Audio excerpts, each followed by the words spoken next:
No gimmicks, no novelties. Hello, and welcome to CinemaTalk, the official podcast of RuleThirds.com. This week, just like always, we have a topic, and we're going to talk about it. Yeah, you know how it Max, is. just to be clear, you do have an idea for a topic, right? Yeah, I have a plan. You've got a plan. Yes, I have part of a plan. What percentage? Like, I don't know, like 12%? 12%? That's not a plan. It's barely a concept. You just want to suck the joy out of everything. Hey, that's my line. I get to be Rocket. You get to be on Parks and Rec. That was the deal. Now, go to the intro. Let's all go to the lobby to get ourselves a treat. You know, I will say, being Andy from Parks and Rec is pretty nice. But I'm also Bradley Cooper, so...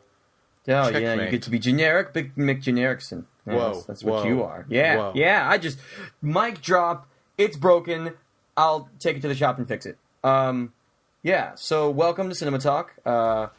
Today, we're talking about something that Sean has no idea. Yeah, just what like we're last talking about. time, Yeah. I had a topic that Max didn't know. I don't know this week. This could Yeah. we could start doing this as like a tradition. You know, like each time whoever's Yeah. hosting kind of it's a mystery. Mm-hmm. But It's the J.J. Abrams of podcasts. You don't know until you listen. So, today... Welcome to J.J. Brahma Talk. Yeah. That's the new name. Abrams Talk. That would be a really boring podcast. He's directing movies. Yeah, And anyway, he's got fuzzy hair. Lens Okay, flare so joke. today, Sean, I want to talk about something like last time you brought up the movie that we were about to review as a part of the subject, Right. And I want to do that the same. Ooh. So, Okay, with and speaking of TMNT. which, on the site we have Right, last week's Cinema Talk, which is all about 3D superiority, which is, I mean, honestly, if we had an audience, it would be quite controversial, quite. Yep, But we don't. the most so- shocking video no one watched. Yeah. We also have our review of Guardians of the Galaxy, which it's finally good to talk about it. Yeah, Because, it like, is. all week I was just like, yeah. And now I'm like, yes, it was great. Go see it. If you didn't should go already see catch from Sean and I's little opening bit, it is a totally quotable movie. Yes. Seriously, it's awesome. Especially from Drax. Yeah, and on Monday we had a brand new preview Quick Cuts. Yes, indeed. A very special preview Quick Cuts. Because you didn't cover 3 trailers, Sean. No, I didn't. Well, I did. Yeah, you did, but someone else did another one. Yeah, someone But you'll jumped just- in without my yeah. permission. Yeah. Had me at gunpoint, forced me to include them. Yeah, we really need to get Mr. Obama to stop making guest appearances on the shows. Yeah, I know. He's just stealing the spotlight. Yeah, Obama just burst in and at gunpoint said that he had to talk about a trailer. So, Yeah, and Yeah. and you know, It's- I mean, it we was- couldn't say no, but we were wondering why he just was so interested in Rule Thirds, and also if he's on the site, why isn't we're not popular, Sean? this joke is a little past its what's Past the its term? Optimus Prime, so let's get going. So. Nice. Last week we talked about Guardians of the Galaxy and the 3D aspect, so we're going to talk about Teenage Mutant Ninja Turtles, the review that's coming up this Saturday. So, Sean, there's been a lot of controversy about Teenage Mutant Ninja Turtles, right? I guess so. Yeah, Like, well, I don't at know least what's not this- with people in general, you know, like the important stuff, but between nerds. Yes. Stuff like the canon, stuff like the design of the turtles, stuff like the story changes, stuff like, you know, a lot of the controversial stuff that you would get with something that, you know, with a franchise, with a reboot of a popular kids franchise from the 80s that has Michael Bay involved. Yep. So, yeah, that's gonna be controversial no matter what. And something started coming up near the movie's release, especially with early reviews. And it started to really bother me, Sean. It's something that I'm very passionate about. It's something that I'm really sort of tired of seeing.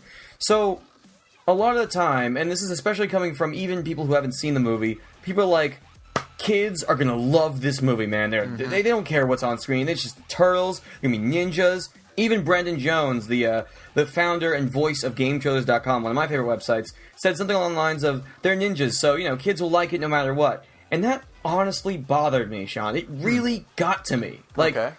it's this idea, this like undying arrogance in Hollywood, like, and especially, and not only even Hollywood, but in the movie-going culture, in circles of movie buffs like you and me, there's this idea that kids are really freaking stupid. And I'm not talking about the stupid as in, like, they don't know much. Because I think there's a difference between being stupid and just not knowing a lot of stuff about the world. That's what kids are. Kids aren't stupid. They just don't know a lot because they haven't gotten there yet. And as a result, because they're young and because their minds, I guess, are sort of impressionable, they usually, quote, like every movie they see, unquote. I mean... that's not true. Yeah, exactly. Yeah, that's not untrue. true. I know a ton of kids not liking movies. I know a lot of movies I didn't like as a kid. Yeah, that's not true. Yeah, so... It really started bothering me, this idea that kids will like anything you put in front of them. And that, like, kids' movies are, like, easy. Like, because you will bring in kids no matter what. Because, they'll like anything. Because they're stupid and they don't know much. Like, do you agree with that, Sean? To a point. Really? Well, no, let me put it this way. The people that say, like, oh, kids will like it. It's whatever's flashing on the screen, like you were talking about. I disagree with that, obviously. But there is, like, I want to start by playing devil's advocate. Obviously, like, yes, I agree with you. I hate that argument. That, oh, yeah, kids are stupid. Throw whatever you want at them. But to play devil's advocate, wouldn't you agree that, the intricacies of certain plots, certain narratives, certain artistic styles, they're going to be lost on a younger audience. Like, you can't sit down a 7-year-old and say, see, in this shot, what Kubrick was trying to do. Yeah, okay. And so, they're not going to get 2001: A Space Odyssey. I don't get 2001: A Space Odyssey. Just going to throw it out there. Well, I haven't seen it in a while, but that's funny. When I saw that, I was a kid. So, I would say that, like, in that respect, I think... let me say this. I don't agree with what they're saying, but I think what it's based on is correct, if that makes sense. Like, yeah, there's stuff that only adults will get, and it's like, that's higher brow entertainment and stuff. But it doesn't mean that just because they're younger, that means you can't give them anything. Yeah. Like, oh no, they won't get anything. It needs to be just like the dumbest thing possible, otherwise, over their head. That's the problem with being a podcast. You couldn't see the little motion I made. I'm just going to imagine it, just like all our viewers will. Yes, use your imagination, viewer. Listeners, what up? Yes, listener. But yeah, that would basically be my thing. Like, yes, they're not going to get some intricacies, but there's still so much a kid can get, and you should be doing for them. Like, kids' movies, honestly, kind of have more of a responsibility. Yeah. Because film's really big. Yeah, film is a huge thing. It's a good way to, like, teach life lessons and stuff. Like, Sean, have you ever, like, come across a person who's like, I don't, like... If you ask them what their favorite movie is, they're like, I don't really watch movies. One person? One person. Yeah, that I can I've remember. never run into somebody. Like, maybe with, like, a younger medium, like video games or whatever, but not with film. Film's huge. Sure. And so, film is everywhere. So, when you want to get, like, a kid, into just watching a movie, I think it takes more than just big explosions and whatever. Like, right. It's... Like, if that were true, then, I mean... Why would they enjoy, like, why would girls enjoy the movie, like the Disney movies, involving the princess? Those don't have, like, big spectacle displays or whatever. Right. Like, those have actual visual storytelling. I mean, most of them do. And, like, they connect with it on a stronger level. Also with stuff like, like, I remember, kids getting really emotional at Lilo and Stitch, because that movie was extremely emotional. Almost too emotional. Really good. And yeah. See, I feel like here's the difference. I think kids, this is actually good. This is good. A good way to put it. I was talking about, like, a lot of intricacies will be lost on kids, but that doesn't mean that they can't get the same subject matter done simpler. Yeah. Like Lilo and Stitch is a good example. I mean, that the theme going through one of the subplots is, flat out, like, child custody. Like, not even not even being subtle about it. Right, well, they're not trying to hide that. Like, that's actually a big story element. So it's kind of like that's a more adult theme. Like, is she responsible enough? Is she the one that needs Lilo more than Lilo needs her? And, like, that's a really good part of the movie. And kids get that. I caught that when I first saw it. Well, yeah, when I was really young. Yeah, when I saw it, like, I didn't exactly get the whole child custody thing, but I knew that Nani was like that Lilo was going to be taken away by someone for some reason, and I totally bought it because I was a kid. Like Well, I wasn't, must have, you know, I I must have just been older than you because I got the reason. I must have been older than you when I saw it. I mean, I am older, but I mean, like, I don't know, the way you're putting it makes it sound like she's going away for some reason. But yeah. Well, I mean, anyway. like I didn't get like the full concept of like child custody. She Right. can't keep her, all that stuff. But I got the conflict. I got what was going on through the characters and through what they were and going through and whatever. That's also another way to do it. Kids can get the basics if it's presented in the right way. So yeah, maybe even if you didn't get child custody, the drama still worked, and that's what's important in a film because it's what's important in a story. Yeah, the drama. You get the drama. You get the stakes, emotional stakes, and so I think kids are actually more prone to that than adults. Sorry if I'm shifting around a lot, but like a kid, like at least for when I was a kid and what I've seen is just kind of they'll get into it really quickly, whereas like adult we've kind of got like this. You've got to earn my, caring for the because story. we've gone through this whole process before. For kids, seeing a movie might be like this brand new thing to them. Sure, yeah. So they can see. So in that sense, actually, maybe those people are right.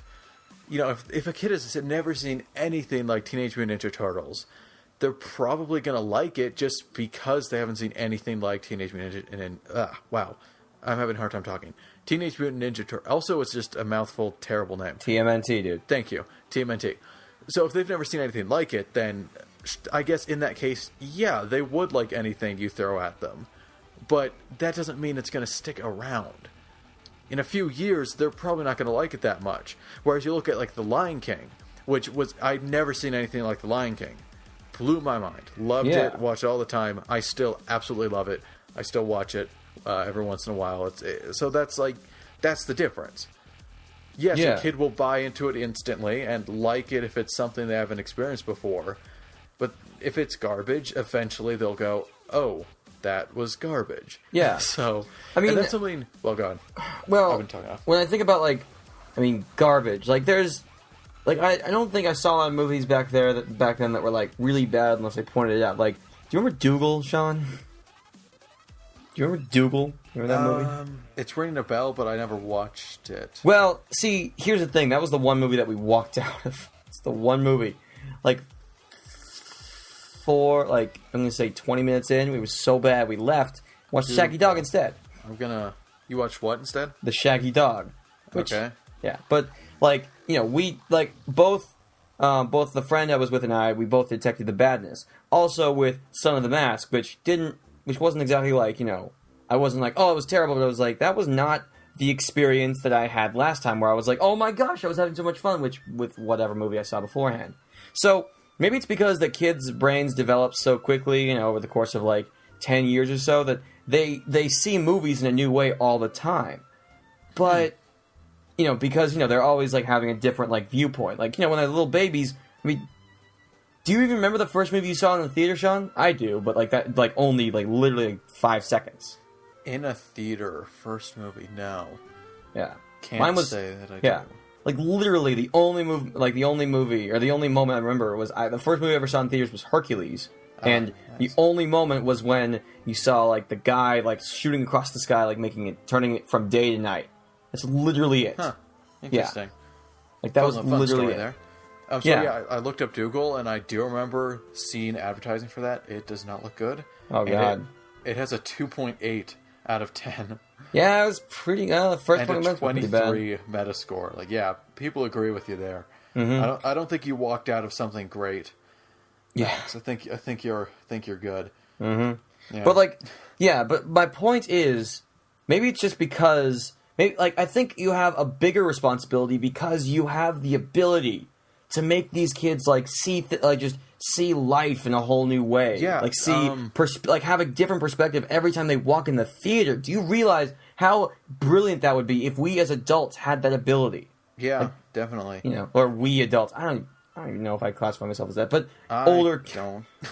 If I, a man-child, walked in and saw a movie, and every time I saw it, every time I saw a movie, it would be a different experience. I mean, one, that kind of raw, that's kind of the whole experience. That's one of the things you have to give up when you're becoming a movie critic, or when you decide to become a movie critic. But outside of that, when you're just an adult, you know how it is. You walk in, you sit down, you watch some previews, watch your movie. You see the main character, or you see villain, you see the story, rise, climax. Now that's just standard Hollywood screenwriting, sure.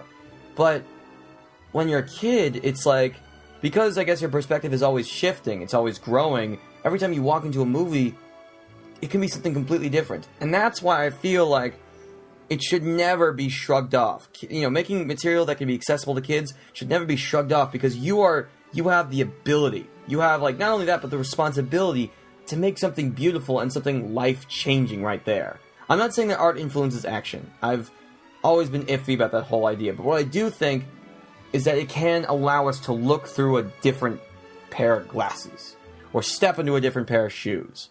And we get to see, as kids, we see life that way. And and though I'd never say that it's better than actually seeing the world in a movie can be incredible, right, Sean? Mm-hmm. It can be something. Please, I'm talking too much. Please stop me in my tracks. I think filmmakers, I'm not going to say we as filmmakers, because I've never made a movie for kids, or made a movie accessible to kids, but, I believe filmmakers have an obligation and a responsibility to make films that, if they want to make it accessible to kids, they do that, and they do it well. They don't just say, oh, they're going to like it because adjective, because it has blank. Because, maybe we won't, maybe we will detect it, or maybe we won't detect the bad quality or whatever, but we still have, kids will still get that stuff. They're not idiots. They just don't know a lot of stuff. Yet. I don't know. It just, I've always believed, literally always believed, that the best kids' movies, the best kids' games, the best kids' TV shows it was art that wasn't, the best kids' art is not art that's designed for kids. Designed to be accessible to kids. Right, Pixar. It's not for them, it's to them. Does that make sense? Yes, Pixar. Yeah. Yep. That's that's the elephant in the room, yeah. Right, eventually we had to bring up Pixar. Yeah. Yeah, Pixar is... Okay. That's what they get. Pixar was the studio that did that. Yeah. Recently, they've had a bit of did a choice. Yeah, I did see Monsters University. Update from the Pixar Sean Edition podcast. Mm-hmm. I did see Monsters University. I really, really liked it. It was a return to form in the good storytelling Pixar. Yeah. We have not yet seen a return to form in the super original idea executed brilliantly Pixar, but I think we will with their next movie, Inside Out. Anyway, I digress. But yeah, Pixar, that's what they did. Up. Just a good example. Talk about heavy themes that are super approachable. Kids get that. Yeah. I mean, people aren't watching Up, and they're like, "Oh, I love this opening sequence because of pretty music." Yeah, exactly. They appreciate and understand that opening scene. Well, I guess not scene. You know what I'm talking about. The married life sequence is what it's called. The prelude, yes. Right. They appreciate that as much as me, probably. Yeah, I mean, I want to say that we are not experts on kids. We're not psychologists. We don't. Right. But I mean, I think it comes from an understanding that everybody was a kid once. Everybody. And I think just stepping out of that hole of oh man, I was so dumb when I was a kid. Maybe we just, we were just not there yet. Right. I would like to point out something. Wow. What were you just talking about? I totally lost what I was going to bring up. Up. We were talking about Pixar storytelling, which I believe Pixar storytelling is defined as creating content accessible to everybody, but can be looked at, from so many layers. That's what Pixar storytelling is for me. And, yeah, they go that route. I mean, when I was a kid with Finding Nemo, I totally got it. Totally got that first scene. And that was sad. That was. I wasn't just oh, look, it's the ocean and fish and everything. No, I got that guy had his wife and his, hundreds of kids eaten. Mm-hmm. Shit. That's bad. So, it's... I don't know. I think, I picked up on that. I was 8 when it came out. Yeah. See, shying away from dark stuff is a good way to make the kids go, yay, but does not stick in their mind in the long run. And we talked about it just isn't as good for us in general, especially kids. Yeah. So yeah, like that's something I kind of want to talk about, pandering, and then also kids like it when it's when it's being challenged. Like I like that. Kids don't like being talked down to. Right, I never like being talked down to. It's a good argument where you watch, like that's the thing about like DreamWorks movies as compared to Pixar. Like a good amount of them, yeah. What year? I don't think all of them. I'm just gonna, just for the sake of argument, I want to look up something really quick. Like I like Shrek. Okay, I do like Shrek. Yeah, Shrek's a good movie. Shrek's a good movie. Shrek 2 is a little bit better, I would say, but that's beside the point. So Shrek came out in 2001. Mm-hmm. What Pixar movie came out in 2001? Do you know? Monsters Inc. That was Monsters Inc. Yeah, that was Monsters Inc. in November 2001. So it is. Well done. I know my dates. What up? Okay, that's a good comparison. Now, Yeah. Up came out in 2009. Oh, if this works out the way I think it's going to, beautiful. So, Up came out in 2009. That was a movie that Pixar released in 2009. Yeah. The year before, DreamWorks released Kung Fu Panda. That is the difference between... That's the difference between trying to challenge kids and they like that and it turns into the better film, or doing just an unbelievably boring standard kids film. Kung Fu Panda angers me with just how like completely unoriginal every element is. Like it is by the book to the letter, to the font size, to the type of paper. Ugh, it's anyway. Yeah. Okay, but I don't want to turn this into like a DreamWorks bashing because honestly, I they've do gotten like a lot of flack for DreamWorks years. movies. I don't want to do that. I think How to Train Your Dragon has a lot of more, has some challenging themes, and I wanted to see the sequel. I didn't, but anyway, Yeah. that was just an example I wanted to bring up. Where And I will also say The Croods, which came out a little bit more, which was also directed by the guy who directed Lilo and Stitch, also has some pretty heavy themes. Not I as didn't heavy see as Lilo that and because Stitch, the advertising made it look really terrible. To be honest, it's good. Not great, but it's good. okay. It's on Netflix. Go check it out. This episode of CinemaTalk brought to you by Netflix. Oh, I wish if we were sponsored by God. Netflix, that'd be awesome. Let's not dream. Let's not dwell on the dreams of the mighty. Okay. Here's another idea. Here's another thing. So I don't want to put this. I don't want to put all kids in a bubble. Okay. But I'm going to say that kids learning visually is a little bit easier for them than learning through talking. Does that make sense? Depends. I mean, this comes from both a personal standpoint because, according to my parents and a few other people with doctors and professors at the beginning of their names, I was most certainly a visual learner. I would do much better as a kid if I saw things and I saw them happen than somebody just saying, do this, that, and the other thing. So, I don't want to say that all kids do that, but I'm going to say I think it's easier for them to look at a math problem and go, oh yeah, it's a plus sign. 5 plus 5 equals 10. They're going, what's 5 plus 5? Because then they have to, go to the image in their own head, which goes back to filmmaking. Yeah. That's what makes film so accessible to kids. Yeah. Most likely. You have an obligation to do films like trademark, signature, whatever, visual storytelling for material that you make accessible to kids because they'll get that. The prelude to Up, can you imagine, how many kids would get the whole thing if there was dialogue in that scene? Yeah, or that's in that prelude. First off, it wouldn't be as good. I don't think it would be as good as on its own if it had dialogue. But it would, going from scene to scene and having certain, it would just, I don't know, it would just go too fast for them because of that dialogue. Because they're so used to scenes with characters talking and then just going to the next scene. Mm-hmm. That's we're used to that. But if they go that fast with Up's prelude, there's no dialogue and just watch it happen, and you just take it all in yourself. And again, it's not and it's also not being talked down to. I don't want to generalize, but I don't think kids in general like being talked down to. Definitely because that not.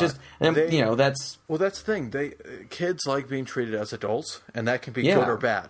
So I want to address both. The good is something like Pixar movies. And of course, I want to point out for people, we're not saying Pixar, the only studio that makes worthy children's entertainment. The Lego movie, for one. That was definitely worthy and really awesome.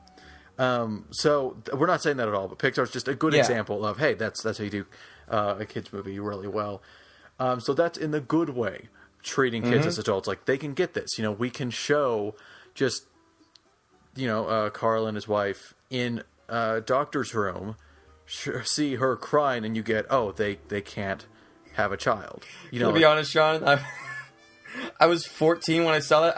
I first did not pick it up until like 5 minutes later. Max. I was like, oh, Max. Max. Sometimes it just you're embarrassing me. It doesn't click. You're embarrassing me. It doesn't click. I was like, oh. Thanks for destroying my example.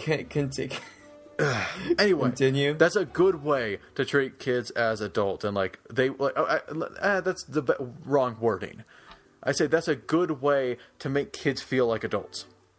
Now, the second way to make kids feel like adults is the bad way, and that is he just said a naughty word, or that was this. Like, that's more pandering. Yeah, you know, like, and you know what I mean. You know the movies I'm talking about, where it's like they're in on this joke. It's super adult, when in fact, you know, it's really immature. Yeah, in fact, one of the most famous examples is actually in the Teenage Mutant Ninja Turtles movie of like 1991, where kids loved the movie, you know, for many reasons. I didn't see it, but they were like, one of the parts was that Raphael would sometimes swear, and it's like, oh my god, he swore because he's, you know, a teenager, right? And so, you know, that is bad. And that's, like, kids do want to feel like adults. And so if you make a joke that it's, you know, it's a really childish joke, okay? But for them, it's like, oh, scandalous. I'm in on this joke. Oh, jolly good. And they laugh it up. But that's the bad kind, because that's pandering. Because in a few years, they're going to say, that was stupid. Yeah. You know, whereas, like, actual treating them as adults, like Up, unless you're Max, that's the good way. So, and the literal embodiment of like what kids, you know, of kids being treated like adults and how they don't like being talked down to. The literal embodiment of this in cinematic form is the movie adaptation of one of the most popular children's shows in the past like 30 years. So the SpongeBob SquarePants movie is all about that. It's literally about a guy or a kid who has a part-time job and a house on his quest to become the man. Like, that's literally it. Like, thought process that shit. Let's do it. Like, that's, you know. Yeah, you should, Max. I'm not the one in charge of that show. Wait, you're not? Shit. Oh, we had a little mix-up, folks. That's why there hasn't been a thought process. Also other things. So, yeah, I mean, that's... Like, that, you know, that I think the SpongeBob movie kind of represents that kids don't like being treated like kids. SpongeBob's entire motivation in that movie is to not be treated like a kid. And in his final, he doesn't become a man. He just kind of does what he needs to do in order to prove himself. And he's still kind of a kid. I mean, you know, he doesn't really seem to change all that much at the end of the movie. He kind of makes his character arc of kind of accepting that he is what he is. Yeah. And I think that's like that's a great representation of what kids are. Man, that movie, you know, I actually could do a thought process on that. Yes. Go do that as soon as you're done with this, the one you've been working on. I'll do it, I'll do it around the same time as Sponge Out of Water when it comes out. Hopefully that movie doesn't talk down to kids. Otherwise, oh my god, that would hurt me for sure. Yeah. It's like, hey guys, did you watch your first movie? Yeah. Did you miss Seriously. Did you miss the point of that one? Yeah. Yeah, and I also don't want to point like I also, you know, like there are those two types of kids humor. Like in that second type, Sean, I would also put that it's not like in SpongeBob where they make, you know, or SpongeBob or the Powerpuff Girls or all these shows where they kind of make like dirty jokes, like innuendos, and you go back and you watch them like, oh man, this is a thing. It's like I don't think it's as like, you know, impactful. Like, no, I think that's not a really big deal because the kids aren't getting that. Like, what I'm talking about is like the kids get it because it's a stupidly obvious. Oh yeah, because joke. Right, now I get like, that. Yeah, it's basic innuendos that you're rewatching. Are like, what? Yeah, like they put that there. But all right, maybe that's a little bit more. That's different. That's different. The kids. Maybe that's just me. That's just a me thing. I don't really like that much. But like, okay, I'm neutral towards it. Depends if it's done well. I mean, honestly, like, you know, hate to do it like usual, but if it's well done, then I don't have a problem. We might as well call like that's what we do on this podcast. We go around in circles for like 45 minutes, and then we end with the mind-blowing realization that if it's done well, we're okay. So no, you know what? No, you know what? Okay, when we get to the end of this, I'm changing it up. But like, okay, so again, we want to, we want to say we're not huge. We're not like psychologists. We don't study children. We don't, I mean, the only thing that we can look towards is ourselves as children. Yes. Which another movie that was about was Adventures of Rocky and Bullwinkle. But beside that, the entire, I think what we're trying to get at is you have a responsibility. This is not like a thing where it's like, oh, we'll just make a kids movie and, it'll be fine. We don't need to like worry about that much. You have a responsibility to make good shit. All right? This is not some artistic like statement about anything. No, you do it well because you feel like you need to. Sure. And you better feel like you need to, because then you'll hopefully you'll do it. Otherwise, that's bad. Like, even with stuff that's like well-intentioned, like let's see, like I'd say The Croods was a well-intentioned but not entirely, not entirely like successful, attempt at making a movie that was like serious but still for kids. I'd say it dipped a little bit too much in that kids territory. I know, Sean, you don't have much to say because you didn't see the movie, but that like, that entire premise, like, it still gave me the impression that these people were trying to say something and trying to say it in a way that kids could get. Mm-hmm. I'm not saying that kids are stupid. I don't think either of us think kids are stupid, right, Sean? No, not at all. Yeah, we don't think they're dumb or morons or they don't know anything. But they don't know, like, I think the best way of saying it is they haven't learned anything yet. And they're learning. So they're still growing. Here's the message. Kids aren't dumb, they just don't know a lot yet. So teach them. Yeah, again. Visual learning, highly popular entertainment. Like, kids' movies are the perfect venue to say, here, to deliver a good message. Mm-hmm. And so I think that is kind of a responsibility. Like, I hate that. I hate these overarching, like, think pieces on film as a whole. I'm always turned off by just, like, in general, like, film as a whole is this, or morality based in entertainment. Because it could be anything. Such a mess. It can be But in this anything. regard, I mean, you shouldn't just pander to kids. You should offer them something that just helps people in general. Just later on. And I wanted to bring up just, like, one last example of kind of the perfect timed movie, which is probably why I love it so much, is that sometimes a movie comes along that in its nature is darker than it should be for kids, yet it's as approachable as any kids film, and it's marketed like for kids. And this has happened a lot. TMNT is a good example of this. It's PG-13, but it's marketed for kids, and that was who mostly was in my audience, actually, when I saw it earlier today. Recording today, so a few days ago when you're listening. But the perfect movie that came out right when I was at the age where, like, I could see PG-13, hadn't seen many, if any, I can't really remember, was Pirates of the Caribbean. The Curse of the Black Pearl. And that was, like I was talking earlier, like a kid who has never seen anything like it. Like, I'd never seen something like Pirates. I mean, Pirates just blew me away. I saw it so many times that summer, and I still love it. Yeah. So it's kind of sometimes you can be a full-on PG-13 movie and still offer to kids. And also that shows it never fully goes away. That whole new experience thing definitely doesn't go away. I remember loving Avatar when I saw it for the first time. And that wasn't me as a kid. I was a teenager. And then I saw it a few more times. It just kind of wore off. So, where was I going with this? Oh, yeah, if it's done well. Well, no, it's like another thing. Like, it's really weird to see like movies that are not directed at kids still being marketed towards them. Uh-huh. Like, I still see Dark Knight stuff all the time, like Dark Knight folders, Dark Knight action figures. Yeah. We've both seen The Dark Knight, and we know how fucked up that movie can be. Like, just in how it, and how it conveys certain ideas. Not even just the way it conveys, Joker in like general. The full-on things that happen. Like, it's messed up, definitely. Yeah.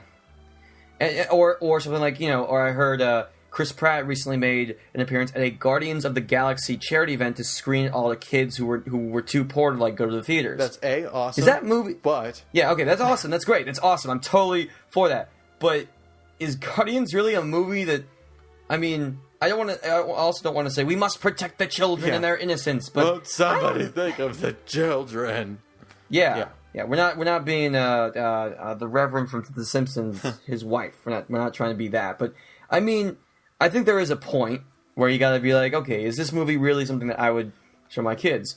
Like with something like I don't know, like another movie that was kind of like sort of violent, but I would still show it was like Maleficent. Sure, I'd show that to my kids because first off, its message is very good. It is, very very good, even if it wasn't handled well. But like, and also like it was dark to the point of like it was dark, but it wasn't in your face, violent. Right. It was just like kind of, it was all symbolic. Yeah, I mean, Guardians. I mean, well, that's the thing about Marvel is Marvel. I think that's one of their draws, that they're in this place where it's like, kids love superheroes, and that's just a fact. Like we were talking earlier, like don't say kids love was one thing. Well, that's true. Kids love superheroes, but so do we apparently, because superhero genre is a big thing. So like that's an interesting place where Marvel is that they are making these PG-13 movies, and even and in the case of Avengers, where they were going to get an R rating unless they altered spoiler. Wait, alert. did that seriously happen? Yeah, that is the most PG-13 movie I've ever watched. Really? What? I don't know. I think it got pretty violent. It's funny. This morning, as of recording, I watched the third act of the Avengers just because I felt like it, and it can get pretty violent, and there's some blood and like so. Something like Avengers, where it got an R rating the first time it was submitted, but they censored a single shot. It's kind of spoiler. I don't want to say what shot it was. Then it got to PG-13. I saw a bunch of kids in there. Like it's weird to think that those kids were an uncensored shot away from seeing an R-rated movie, and they seem to handle it too. That's what's surprising, and that kind of brings our argument full circle. They were one unaltered shot away from watching an R-rated film. It didn't disturb them. It didn't go over their head. It did, like, they got it. And the rating system could be based on all sorts of things. So of course we're not arguing like Avengers R is just as approachable as Apocalypse Now R. A kid won't get Apocalypse Now. It doesn't matter what it's rated. But I don't get Apocalypse Now, by the way. That's another movie. Yeah, I do wonder with those movies. I wonder what do kids think of like. What do kids who maybe not get the whole, Playboy thing, like, what do they think of Tony Stark?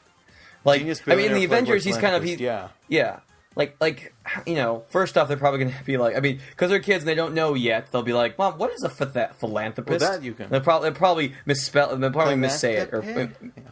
And that would be adorable. Yes. But, like, what do they think of, like, I mean, what do they think of the Joker? What do they think of, like, what do they think of Thanos, or what do they think of Rocket and Groot? Yeah. Like what, I would love the moment where the lights come up in Guardians and the kid turns out like, "Mommy, who's Jackson Pollock?" Oh my god, yeah, that's like one of the most like excellently designed jokes in that movie, because first off, I mean, adults get it, kids can look at that and like it's not, it's just. I think it's first off in delivery, like how Chris Pratt delivers it is so snappy. Yeah. It's like you kind of have to laugh because it's like a joke, and like, but it's so like clean and how dirty it is. You know what I'm saying? Right. It's like a it's like a jack-o'-lantern. It's like it looks all cleanly cut on the outside. You look inside, oh god, look at all that stuff everywhere. It's gross. Okay, it's like it's the way you were describing. But with the joke being discussed, that description was. Mm-hmm. And it's weird, like. Really successful kids movies like Pixar, or like really successful kids TV shows like Batman the Animated Series, they don't talk down to kids, and yet we don't see that more often. Like, What is it that we just, like, that Hollywood or that just filmmakers or adults don't get about, like, kids? I don't get it. I don't know. Like, okay, Sean, if I ever make it, which is not a guarantee and basically near an impossibility, if I ever make it and I really want to, like, write and direct a movie and it's accessible to kids, I will do everything in my power to make sure that they are not talked down to. Yeah. I was there. Like, seriously, remember, like, I think every filmmaker needs to remember, what would you have wanted to see as a kid?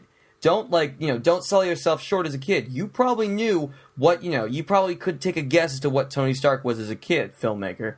Now think, there are kids out there who want to do that.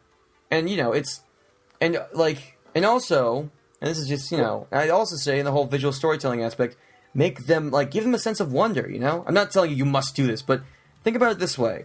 If you make a movie that is so, like, mind-blowing to adults, and if kids watch that, they're going to be thinking about it all the time. Mm-hmm. What if a kid saw Inception? Yeah, no, it do you blew realize? My mind. I would actually, my argument for that would be like Lord of the Rings. Absolutely blew my mind. when I first, like, that's Yeah. that's a world that just had never seen anything like it. We keep coming back to that, but yeah. So Yeah, adults and love when I that, was and a that I was obsessed over Lord of the Rings. That had such a big influence on me, that trilogy. And I mean, and the first movie that I was ever like, whoa, how'd they do that? Was actually Michael Bay's first Transformers, which it was the first time where like I was 12 at the time. That was the first time I'm like, oh my god, I should look up what this movie was. Like, if you give them a sense of wonder and not just like make it just an experience for them to go through, you can do incredible things. Inception might be one of the most influential films ever made, and we may not know it yet. Yeah. Like, kids may watch that and go, whoa, I want to get into this. I want to tell stories just like that. Like, That brought a tear seriously. to my eye. Just so you know. Yeah. If the next generation of filmmakers are inspired by Christopher Nolan, Or Gravity, or yeah, any of Gravity those, would be awesome. or any of those really good movies that are really good no matter what age you are. That's the thing. I want to bring up something really quick. From an earlier point, you were talking about, like, Hollywood doesn't get kids. It's like, that's fair. Yeah. You know who does get kids, I've found? That's the book world. They get what kids can handle and stuff. It's weird. They totally get it. Like, Dr. Seuss deals with much more mature themes than any movie based on his work does. Seriously. And that's... I mean, I still don't know what the The Cat in the Hat is really about, though.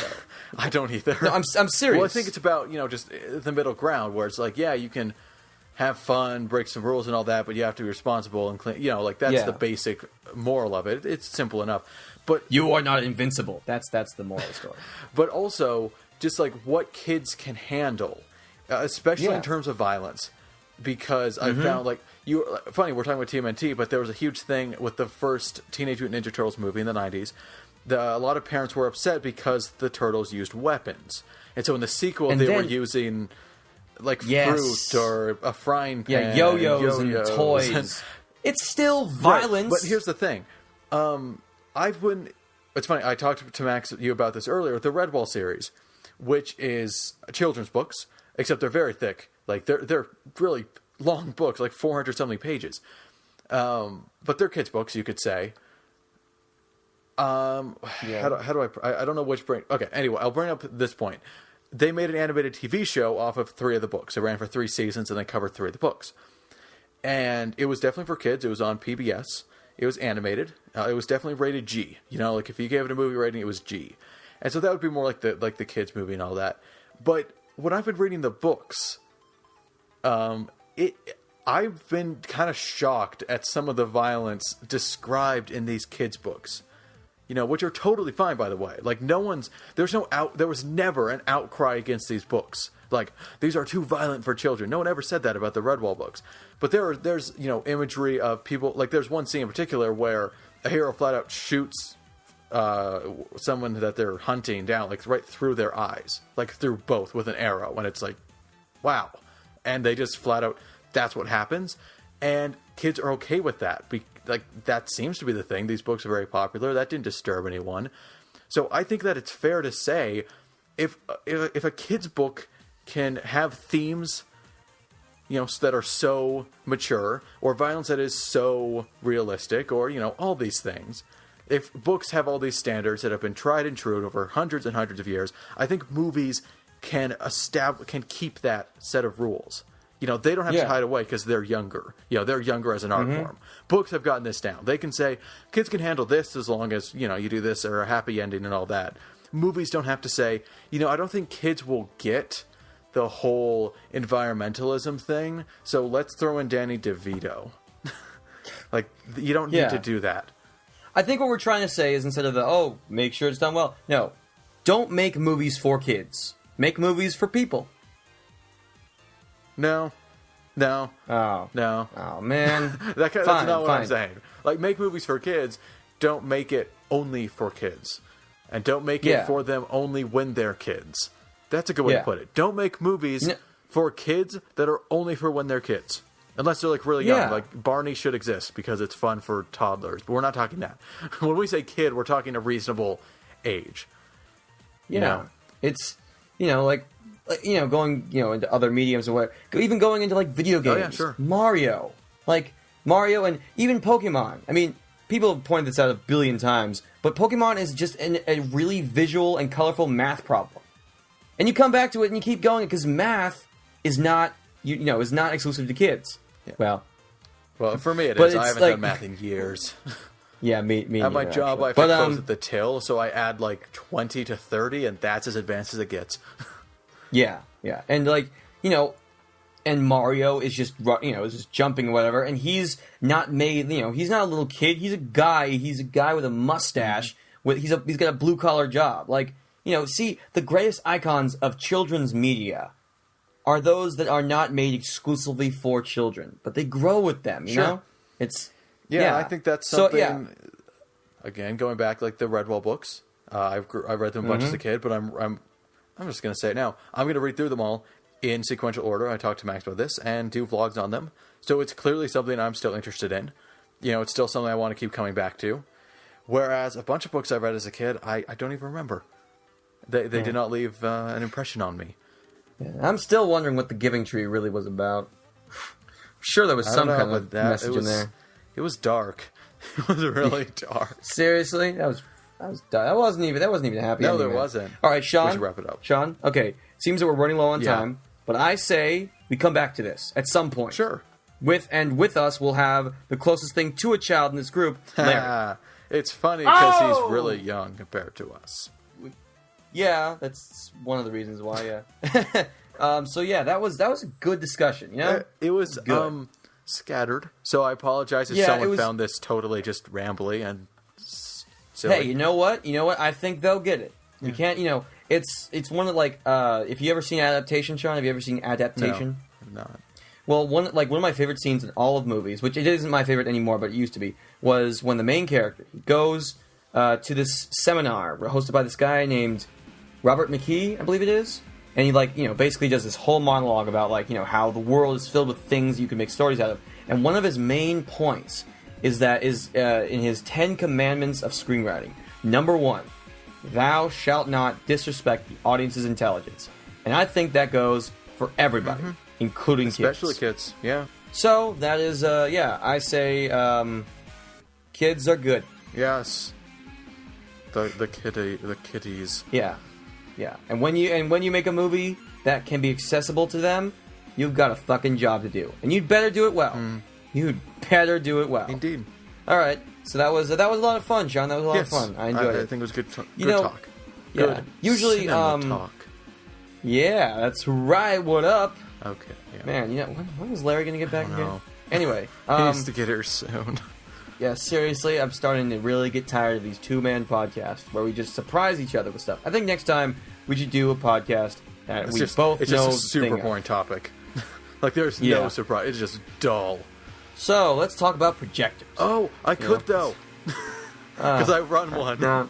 Why do I do this? Why do I do this? Okay, I am a projectionist, professional. That's awesome. I never thought about that. I can officially say I'm a professional projectionist. That is so cool. That just kind of made my day. I'm also one, but not professional. I do it for a stupid movie. I have a paycheck for my projectionist skills. Well, I am a professional sales consultant. Whoa. Stop bragging on the podcast, Max. Anyway, hashtag not humble brag. We need to end this. Yeah, so that was fun. Sean, usually we're like, we should save something for the end for all the listeners that listen all the way to the end. Sean, I think we should give those listeners a reward. What do you got in the pipeline? So something. I've got preview 10. Yeah, can you give us the title or the trailer of what Preview 10 is all about? Come on, give the viewers give the listeners who were so kind enough to listen through all 50-something minutes of this, give them the reward. No. Okay, fine. Give them what the next review after that is going to be. That is so funny. It happened again. I did an excellent hint drop at what it is. This one was a bit more specific, but also a bit more explicit, direct. And you didn't. You've seen the trailer. If you've seen the trailer, you should be able to catch what I just did there. Oh. Anyway. Really? Yeah.